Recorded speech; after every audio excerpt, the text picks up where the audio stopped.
It is the sixth model introduced in the Digimon collaboration and the third one introduced in the 2024 run with Digimon 02 and sporting the likeness of Imperialdramon.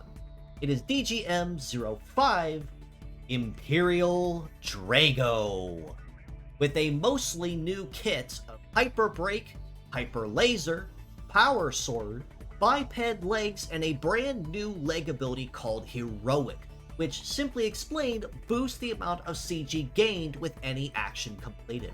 Now, as imposing as and powerful as Imperialdramon is, it most certainly was no exception and no question why this model of any other was chosen to represent the second wave of the 2024 Digimon collaboration, representing Digimon Adventures 02, and is most certainly sporting a very powerful kit to make it clear that when he's on the field, he most certainly is the Kaiser that takes place and precedence among any other enemy.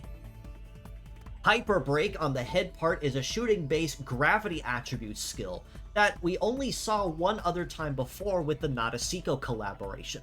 But to explain it briefly, Hyper Break is basically just standard break, which is your gravity attribute skill with a bonus tied to success and charge gauge, and also heavy punish on top of that. But this one also hits just a little bit harder. So it's also going to pack pierce damage, much like the original break will. It will also ignore defense to a point as the hyper, and it also has a higher base damage than standard break as well, at the cost that you cannot dodge or defend on your cooldowns. Now, break honestly alone was fantastic for its wonderful use in heavy punish, like I said. So if you're attacking anyone that has 2 or more heavy parts, they are absolutely going to be feeling the pain from that. One or none, probably not as much, but with that higher base power, you really shouldn't have to worry about that too terribly, and with the bonus to success tied to your charge gauge, means it's much more likely that you're going to score a whole lot more casual hits and even crits on top of that, based on that impressive 1652 of success it's already packing. Hyper Laser on the right arm is an optic attribute skill, and even though it's considered new, it's just essentially a similar vein to what we've been seeing thus far, with a lot of spruced up older skills. Simply explained, Hyper Laser is just basic laser but with a much higher base damage. Plus, it also gets a higher damage modifier relative to your charge gauge like standard laser does. The difference, however, is that while this one also packs the no dodge and no defend penalty on cooldown, this one also has an extra defense ignore bonus on top of that. So while Laser alone was already very powerful and quite conventional as well for a very powerful charge reliant skill, Hyper Laser kicks that up another notch without stepping into Hyper Beam territory. But given that Hyper Beam may have higher modifiers but no defense ignore, Hyper Laser might just be something to kind of stick it in its place and even give it a little competition. Power Sword on the left arm is, again, a somewhat new skill, but at the same time, not really. Simply explained, it's just a basic sword attack, which is your standard melee run and swipe, but this one also gets a times 1.5 damage bonus as long as the legs remain intact. So this means that as long as you stay healthy and your legs are not broken, your damage will actually kick up from that base 16-17, probably closer to about 24, even 2500, which alone is also very, very nasty by itself, and makes it a very powerful hit all around. Biped legs means that Imperial Drago will have very solid coverage across most terrains and very diverse terrain compatibility as well. But when it comes to numbers across the board, this dragon is actually quite chunky and tanky as well, meaning it's going to be pretty tough to take him down without the right arsenal to do the job. When it comes to armor, he's packing about 4379 for the head, about 4019 for the right arm, almost 4000 for the left, and 4200 for the legs.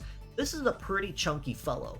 Plus, with resist stats of 1618 for melee and almost 1700 for his shooting resist, this one is going to be a pretty tough one to take down. He's healthy on the armor, and he's very impressive on the damage reduction. So you're going to have to hit this guy pretty notably hard to cut him down to size anytime soon. However, he's also got a mobility of 885, so while he may not be nearly as fast as a lot of the new current competitive metabots are going, he's still able to hold his own with the speed immensely nicely. And the evade of 1046 isn't too shabby either, as it does mean that he can dodge or graze as he pleases, but not something you really want to focus on too heavily. Now, his heat and cool stats really aren't all too impressive either between the very high 400s and the very low 600s as a range, but his success stats as a whole are actually kind of on and off based on the part as well, so not really something you can go wrong with either. All this being said though, as a pure set score, I honestly have to rate Imperial Drago a pretty well-rounded 7.5 out of 10. While his kit might seem very strange and very scattered at first glance, looking at it a little deeper, its synergy is actually quite impressive. While Hyper Break and Hyper Laser both do get damage bonuses or success bonus relative to charge, they don't necessarily need the charge to do so. It's just going to be more of an extra perk, especially with both of those moves already having a base power of over 1700. Anything else from there is just icing on the cake. But let's humor it for a minute. If you do decide to go the charge reliant route for those two parts, you can always start with Power Sword and get some pretty nasty damage going on that. And when you pair it off with Heroic, which simply boosts your CG gain, at base numbers it looked like it was going to be able to boost that amount of charge gain by up to about 30% of what was initially earned. So that's going to really add up incredibly easily and make it a whole lot easier for Drago to be able to kick on those extra damage or even success bonuses once he's made a couple swipes at the enemy team. So again, while it looks kind of scattered at first glance, it actually does work if used in the correct order. One other minor note to mention is that even though he is able to dish out the pain with Heavy Punish on Hyper Break, he too is also susceptible to it, being triple heavy between all three of his parts and having triple heavy support on his legs. So if you do want to take this dragon down to size, being able to use Heavy Punish and using the gravity of his armor against him is probably the smartest way to do it. As mixed parts score, I do have to rate him just a little bit higher at an 8 out of 10. Given that if you don't really like the scattered ability of his skills, because again, it is a rather strange kit at first glance, you can still make good use of any of his skills very easily and quite conventionally pretty much anywhere. Hyper Break for any of your heavy punish needs that want to hit harder than your standard break or wide break or even press. Hyper Laser if you want to do some damage clocking versus Hyper Beam and really see which one is the new king of the highest base damage. Power Sword for your more conventional melee strikes as well, especially now that as of this coming patch, they are removing the no defend penalty on cooldown, making it just a little easier to use this attack as a whole and remain safe doing so.